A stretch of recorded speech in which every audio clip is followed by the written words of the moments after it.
Tracking, alerting, protecting. This is WKYT News at 4. It's a crime costing Kentucky millions of dollars. Copper stolen from highway lights.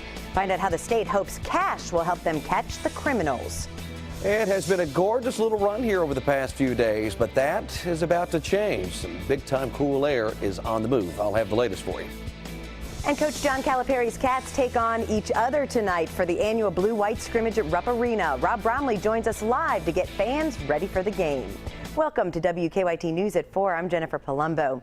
The gorgeous weather we had this weekend is sticking around, at least for a little while. It's a sunny and warm afternoon. Our Skycam in downtown Lexington is looking at Rupp Arena. UK fans are headed there for tonight's Blue-White scrimmage. Meteorologist Jim Caldwell has a first look at the forecast. Jim, some places are seeing the 80s right now. That's absolutely right. Some low 80s showing up out there. Here in Lexington, out at the airport, 82 degrees. Record high, though, that's 87. We're not going to get quite that warm, but we are plenty warm anywhere you go across central or eastern Kentucky. Jackson at 80.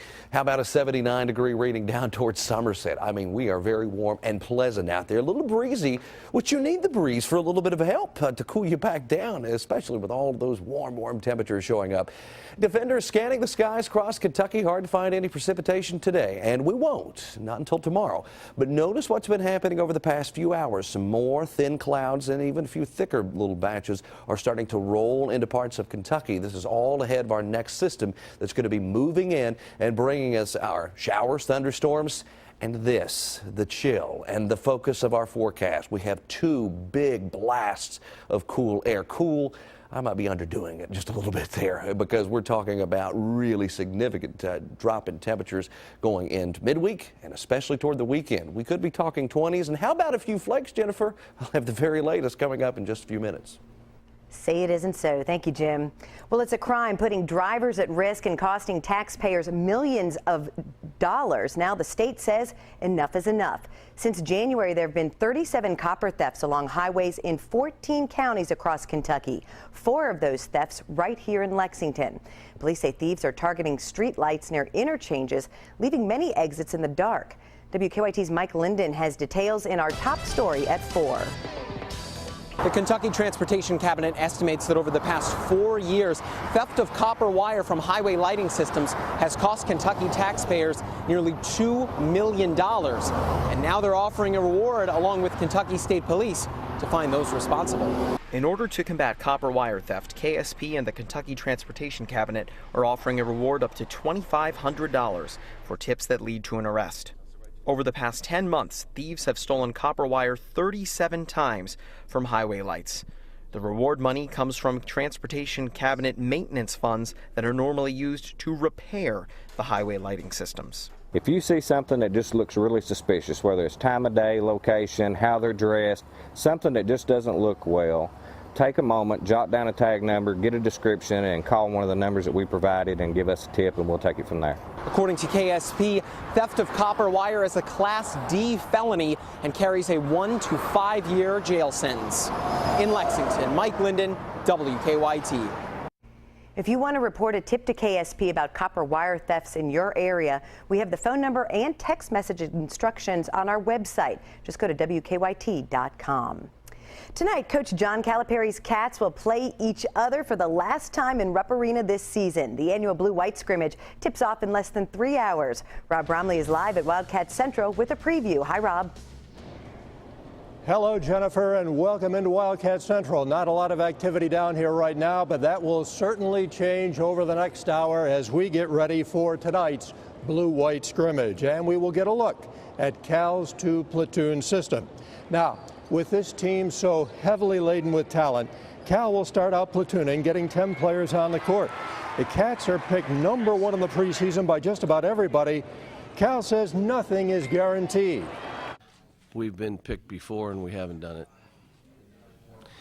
I mean, I've had teams that have been picked in the top 3 in the country to finish in the Final Four and went to the NIT. So basically, it doesn't matter. I'll tell you what Cal did. He conducted a contest on Facebook to name his 2 platoons. This is what he's going with tonight. One group has Andrew and Aaron Harrison, Willie Cauley-Stein, Trey Lyles, Carl Anthony Towns, and Derek Willis. And here's the second group. Tyler Eulis, Devin Booker, Alex Poitras, Marcus Lee, Dakari Johnson, and Dominique Hawkins. That's how they will take the court tonight. 6 there on each side. You'll have the one sub. It's on the SEC Network tonight at 7 o'clock. Come down and see us. We have our buttons available for the first time with this blue-white scrimmage. The collectible will be right here at Wildcat Central, so come down and see us tonight. Jennifer, that's it from here at the Civic Center. Back to you. Thank you, Rob. And also tonight, Coach Cal will give 2 UK students in-state tuition for the spring semester. The Cats' first exhibition game is this coming Sunday against Pikeville. 6th District Congressman Andy Barr and Democrat challenger Elizabeth Jensen will face off in a televised debate tonight for the second and final time. The debate is at EKU's Center for the Arts at 7. Our own Bill Bryant is the moderator. You'll be able to watch the debate live on the CW Lexington. The debate will mark the first congressional debate at EKU's Center for the Arts. We're working on a number of other stories for you on WKYT starting at 4:30. Amber Philpott is in the newsroom with a look at some of the news in progress. Good afternoon, Amber. Good afternoon to you, Jennifer. A Lexington man charged in the death of his brother made his first court appearance this afternoon. Police say 45-year-old William Watkins ran over his brother Brian during a fight on Woodview Drive Saturday night. Brian died a short time later. Investigators say Watkins is facing charges of reckless homicide and DUI because witnesses say he was staggering and wasn't speaking clearly. We'll have much more on what happened today in court. That's coming up on WKYT News at 5. We are continuing to track a deadly shooting investigation in Trigg County today. 4 people were found dead after the shooting at a home there about 40 miles from Clarksville, Tennessee. Troopers say they arrived on scene just before midnight last night.